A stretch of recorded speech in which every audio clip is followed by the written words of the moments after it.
cette petite séquence vidéo, au cours de laquelle nous allons parler un peu de la liberté de la presse. Il semblerait aujourd'hui, c'est la journée de la liberté de la presse. Voilà. Et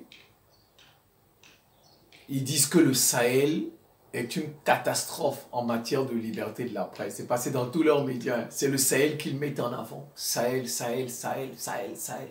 Le Mali, le Burkina, le Niger, le Mali, le Burkina, le Niger, le Mali. Ça a reculé, c'est le recul total. Là-bas, les journalistes ne peuvent même plus faire leur travail comme il se doit. Non, là-bas, c'est la catastrophe. Ils ont même donné des chiffres. Hein. En 4 ans, 5 journalistes ont été tués. Combien sont allés en exil?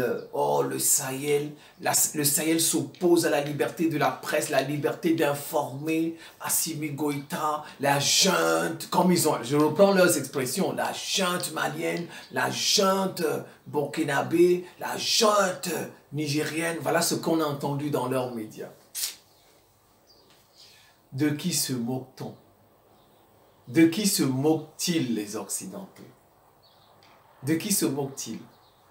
Commençons par... Je me nomme Simon Paul Bambo d'abord. Je suis le ministre de la Défense de l'Afrique. Ministre de la Défense de la souveraineté de l'Afrique. Ministre de la Défense du peuple noir. Ministre d'un monde multipolaire. Nous sommes contre les monopoles des Occidentaux. Et ministre de la réciprocité dans les relations internationales. On va d'abord prendre des exemples très simples. Terre à terre. Je commence par moi. Je vais toujours le leur dire. Parce qu'ils parlent de la liberté de la presse, liberté d'expression, etc. J'avais des comptes qui avaient à peu près 300 000 abonnés. Ça fait 2 ans aujourd'hui. 2 ans aujourd'hui. Ces comptes ont été supprimés. Où est la liberté d'expression? Ça fait 2 ans, j'ai fait 8 ans de travail. 8 ans de travail, j'ai fait plus de 7000 vidéos. Depuis 2014. Ils ont supprimé tout ça, 8 ans de travail, 7000 vidéos. Je les ai perdues, 8 années de travail. Mon temps, mon énergie, mon argent que j'ai pour faire ces vidéos. Ils ont supprimé. Pour eux. Vous voyez, ils disent que eux, c'est la liberté d'expression. Mais quand la liberté d'expression est contre eux, vous voyez, ils vous suppriment. Vous avez vu un seul journaliste russe? Je vous demande, est-ce que vous avez vu un seul journaliste russe en France? Il n'y a pas de journaliste russe en France. Tous ces journalistes-là que vous voyez qui travaillent pour RT, par exemple, Sputnik, parfois qui sont en France, c'est des Français. C'est des Français qui travaillent dans les entreprises russes. Il n'y a pas de journalistes russes comme ça en France, en Allemagne, aux États-Unis. Ils disent que ce sont des espions. Ce sont des espions. Voilà. Pour le compte de la Russie. Même les prêtres, des prêtres dans l'église orthodoxe russe, en France, aux États-Unis, ils disent que des prêtres sont des espions. Vous voyez, chez eux, ils ne parlent pas de ça. Hein. Ils ne parlent jamais de ça. Liberté de la presse, liberté. Il n'y a pas de journalistes russes en France. Il n'y a pas de journalistes russes en Allemagne, au Royaume-Uni, en Pologne, aux États-Unis, au Canada, il n'y en a pas. Où est la journée de la presse? Reporter sans frontières, viens, reporter sans... Toi qui accuses le Sahel, là. Reporter sans frontières, toi, un agent de propagande, un agent espion des Occidentaux. Viens, reporter sans frontières, viens débattre avec moi. Viens débattre avec moi, tu ne tiendras pas 30 minutes. La vidéo ne sera pas longue, mais notre débat, il va aller jusqu'à 30, mais tu ne tiendras pas, Reporter sans frontières, tu ne tiendras pas. Il n'y a pas de journalistes russes, il n'y a pas de journalistes biélorusses en Europe de l'Ouest, en Amérique du Nord. Pourquoi? Parce que pour eux, ce sont des espions qui travaillent pour Moscou, c'est tout. Vous voyez? Eux seuls ont le droit, regardez toutes les images qu'on montre sur la Russie. Les Russes sont même plus démocratiques que les Occidentaux. Les Russes sont même pour la liberté de la... Regardez, chaque fois qu'il y a quelque chose qui se passe en Russie, vous avez les images. Vous voyez les journalistes occidentaux sur le terrain en train de filmer. On leur permet de filmer. Les Russes sont même plus démocratiques que les Occidentaux en matière de liberté de la presse. Vous avez déjà vu un reportage fait par des Russes en France? Vous avez déjà vu ça? Mais on voit tous les jours, vous allez tous les jours sur LCI, tous les jours sur TV5, tous les jours sur BFM, tous les jours sur BBC, vous allez voir des reportages en Russie. Les Russes laissent les soldats occidentaux venir même filmer des choses parfois même qu'on ne doit pas filmer. Mais chez eux, ils ne permettent pas ça. Qui est plus libre? Dites-moi, qui est plus libre? Quand ils ont fermé Sputnik, fermé RT, tout ça, personne n'a parlé, hein? Il n'y avait pas liberté de la presse dans ce cas. Non, il n'y en avait pas. Parce qu'ils ne veulent pas entendre les informations des autres. Ils veulent seulement imposer leurs fausses informations au reste de la planète. Mais ils ne veulent pas écouter les autres. Vous voyez, ils ne veulent pas écouter les autres, c'est tout. Les informations des autres. Eux seuls ont la bonne information, alors que ce n'est que de la propagande. Tout ce qu'ils font là, ce n'est que la propagande. Continuons. Israël a tué combien de journalistes palestiniens? Depuis le 7 octobre, on vous dit que Israël a tué plus de 200 journalistes palestiniens. Plus de 200 journalistes palestiniens. Israël les a tués volontairement et involontairement. Volontairement et involontairement. Involontairement dans les frappes, dans les bombardements. Volontairement, Israël a ciblé des journalistes comme ça. Mais ça a ciblé avec leurs enfants. A tué même leurs enfants, leurs femmes. Israël a tué. On n'a pas vu Reporters sans frontières. Israël a tué plus de 200 journalistes dans l'exercice de leurs fonctions. Des journalistes palestiniens. On ne les voit pas parler de ça. Hein. Ils parlent du Sahel. Le Sahel, je vais prendre ce qu'ils ont. Ils ont dit que dans le Sahel, près de 5 journalistes ont été tués.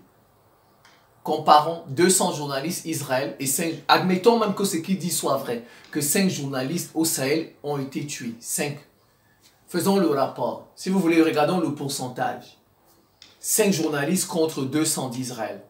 C'est au Sahel où il n'y a pas de liberté de la presse. C'est au Sahel. Hein? Regardez bien. Hein? Israël tue 200 journalistes. Là-bas, il y a la liberté de la presse. Le Sahel où on a tué 5 journalistes. Selon eux, ils disent que c'est là-bas où il n'y a pas de liberté de la presse. Parlons maintenant des journalistes du Sahel et même des ONG. Un journaliste qui reçoit des financements de l'étranger, c'est un journaliste. Ce n'est pas un journaliste. Ce n'est pas un journaliste. Une ONG qui reçoit 100% de son financement de l'étranger, c'est quel genre d'ONG? Ça, c'est une ONG nationale. Est-ce que c'est une ONG nationale? Ce n'est pas une ONG nationale, c'est un agent de l'étranger. Toutes nos ONG-là reçoivent 100% de leur financement de la France, des États-Unis, du Royaume-Uni. Et tous les jours, nous disons nos ONG. Ce ne sont pas nos ONG, ce sont des agents de l'étranger. Celui qui va financer va te dire ce que tu dois. Tu connais quelqu'un qui va te financer et te dit pas ce que tu fais. Quelqu'un qui paye ton gasoil, qui paye la maison dans laquelle tu as pu, qui nourrit tes enfants, etc. avec ce salaire. Il te dit pas ce que tu veux. Tu vas dire ces ONG sont indépendantes. Sont indépendantes. Ces journalistes-là. Ces journalistes-là qui ne voient que quand l'armée fait la guerre. Mais quand les terroristes tuent les populations, ces journalistes ne sont jamais là. Jamais là. Jamais. Quand la France était encore au Sahel, les journalistes ne voyaient jamais quoi que ce soit. Ils ne voyaient rien. Subitement, quand l'armée malienne fait quelque chose, ces journalistes, subitement, ils voient tout. Mais je vous dis, c'est étonnant. C'est étonnant. Vous allez remarquer, hein, chaque fois que les terroristes tuent, ils n'ont pas d'informations, les journalistes. Vous allez voir, ils ne parlent jamais de ça. Ils ne disent jamais quoi que ce soit sur ça. Jamais. Ils n'ont pas d'informations. C'est là où ils sont bouche bée, ils sont aveugles, ils ne voient pas. Mais dès que l'armée malienne tue des terroristes, subitement, c'est là que vous les voyez, ils sortent de partout. Et ils changent, ils disent non, c'était des civils, etc. L'armée malienne a tué des civils, l'armée du Burkina a tué des civils, l'armée du Niger a tué des civils, l'armée nous empêche d'aller filmer ceci. Mais quand les terroristes tuent, ils ne disent pas que l'armée nous empêche d'aller filmer quand les terroristes... Non, vous ne les voyez pas. Vous sentez que c'est des agents des ordres. Ce ne sont pas des journalistes, ces gens-là que vous voyez. Ce ne sont pas des journalistes, ce sont des gens que la France paye. Ce sont des gens que les États-Unis payent. Ce sont des gens que le Royaume-Uni paye, que l'Union européenne paye, que l'ONU paye pour saboter l'AES. On connaît ça. Ce n'est plus aujourd'hui, ils ne peuvent plus nous tromper. C'est des saboteurs. Ce ne sont pas des journalistes, ce sont des agents secrets, ces soi-disant journalistes noirs là. Ce ne sont pas des agents, ce ne sont pas des journalistes autant pour moi. Ça, c'est quel genre de journalistes? Des journalistes qui, quand l'armée, quand les terroristes occupaient 80% du Mali, on n'a jamais vu ces journalistes faire des reportages. Aujourd'hui que l'armée a réussi à prendre récupérer tout le Mali. Ces journalistes même peuvent se déplacer partout à gauche, à droite. Ils sont contre leur gouvernement. Ce n'est pas des journalistes. Voilà les vrais journalistes. Vous, Africains, là, vous n'êtes que des traîtres. Dieu va vous punir jusqu'à votre 5e génération. Vous, ces faux journalistes-là que les Occidentaux achètent, vous serez punis. Vous serez maudits jusqu'à votre 5e génération. Voilà les vrais journalistes palestiniens. Voilà les vrais journalistes. Ils défendent leur terre. Ils défendent leur terre. On les a tués. Israël les a tués. 200 jours. Vous vous souvenez de la palestinienne chrétienne là, qui était à Cyril Abou Akleh. Israël l'a tuée. Elle sera toujours vivante jusqu'à la fin des temps. Voilà des vrais journalistes qui travaillent pour leur terre.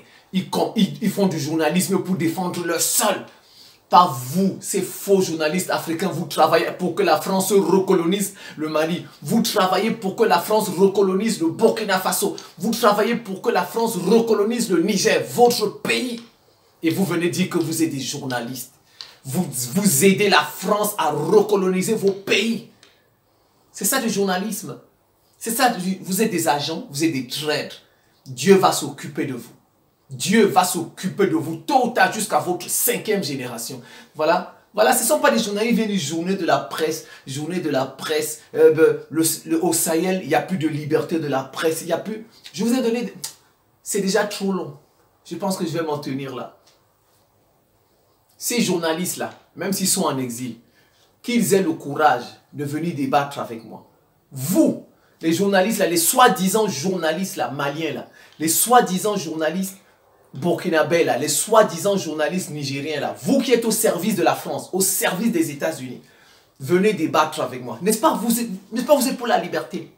Faisons un débat. Si vous avez le malheur de regarder cette vidéo-là, et que vous êtes parmi ces journalistes-là, venez débattre avec moi. On fait un direct sur votre journal. N'est-ce pas, vous avez des comptes?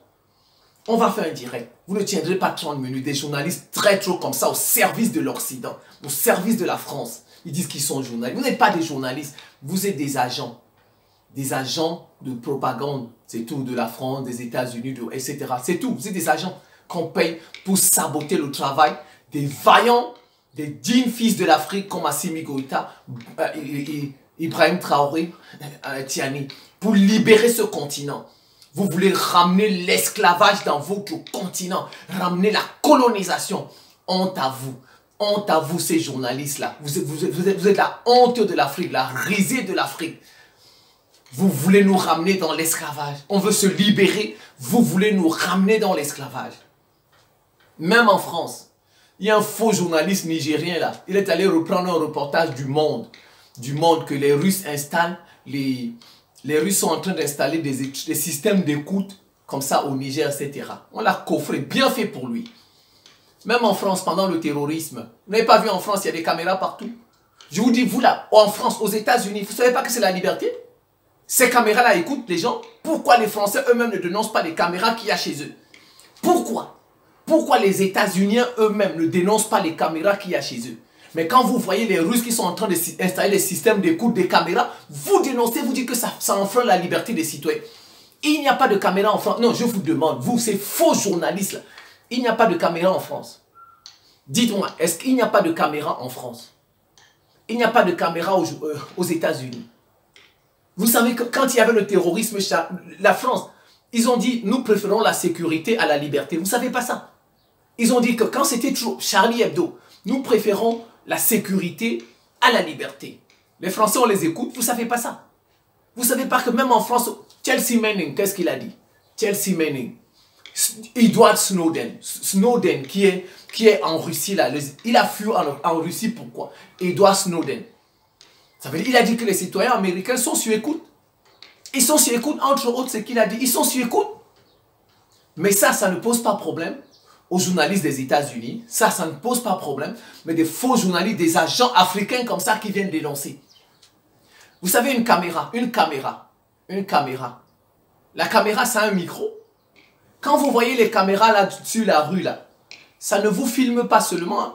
Peut-être que vous ne savez pas ça. Ça ne vous filme pas seulement. Dans la rue, là, les caméras que vous voyez devant les bâtiments. Non, ça enregistre aussi votre voix. Il y a le micro. Il y a le micro, il y a le micro, il y a le baf pour enregistrer. Ça veut dire que si vous vous placez devant une caméra, vous parlez. Vous pensez qu'on voit seulement les images. Non, celui qui regarde les images là dans un ordinateur, vous savez les caméras là où il y a des ordinateurs, il vous écoute. Les caméras que vous voyez dans la rue là, ça écoute les gens. Il y a un micro.